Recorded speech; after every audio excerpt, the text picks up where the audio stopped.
ગુજરાત મંત્રીમંડળમાં સ્થાન મળવા બદલ કૌશિકભાઈ વેકરિયાનું લાઠીમાં ભવ્ય સ્વાગત કરાયું છે। લાઠીના સુપ્રસિદ્ધ ભૂરકિયા હનુમાનજી મંદિરે કૌશિકભાઈ વેકરિયાએ દર્શન કર્યા બાદ અમરેલીમાં પણ ભવ્ય સ્વાગત। લાઠીના ધારાસભ્ય જનક તળાવિયાના કાર્યાલય ઉપર કાર્યકરો અને શહેરીજનોએ મંત્રી કૌશિકભાઈ વેકરિયાનું સ્વાગત કર્યું છે। માલધારી સમાજના આગેવાનોએ પાઘડી પહેરાવી કૌશિકભાઈ વેકરિયાનું સ્વાગત કર્યું હતું। ધારાસભ્ય જનકભાઈ તળાવિયા અને સાંસદ ભરતભાઈ સુતરિયા અને શહેર ભાજપ પ્રમુખે ફૂલહાર કરી સ્વાગત કર્યું। નગરપાલિકાના હોદ્દેદારો, તાલુકા ભાજપ અને કાર્યકરો સહિત લોકોએ ભવ્ય સ્વાગત કરી અભિનંદન પાઠવ્યા છે।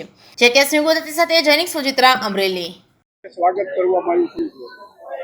સૌપ્રથમ તો કેન્દ્ર સરકાર અને રાજ્ય સરકારના શીર્ષ નેતૃત્વને હું ખૂબ આભાર માનું છું કે અમારા અમરેલી જિલ્લાના યુવા ધારાસભ્ય અને યુવાના હૃદય સમ્રાટ એવા કૌશિકભાઈ વેકરિયાને રાજ્યમંત્રી તરીકે જ્યારે પસંદગી કરી છે ત્યારે હું શીર્ષ નેતૃત્વ અને ગુજરાત ભાજપ પ્રદેશના તમામ હોદ્દેદારો છું, પ્રમુખશ્રી, અમારા માનનીય મુખ્યમંત્રી શ્રી ભૂપેન્દ્રભાઈ પટેલનું ખૂબ અમરેલી જિલ્લા વતી આભાર માનું।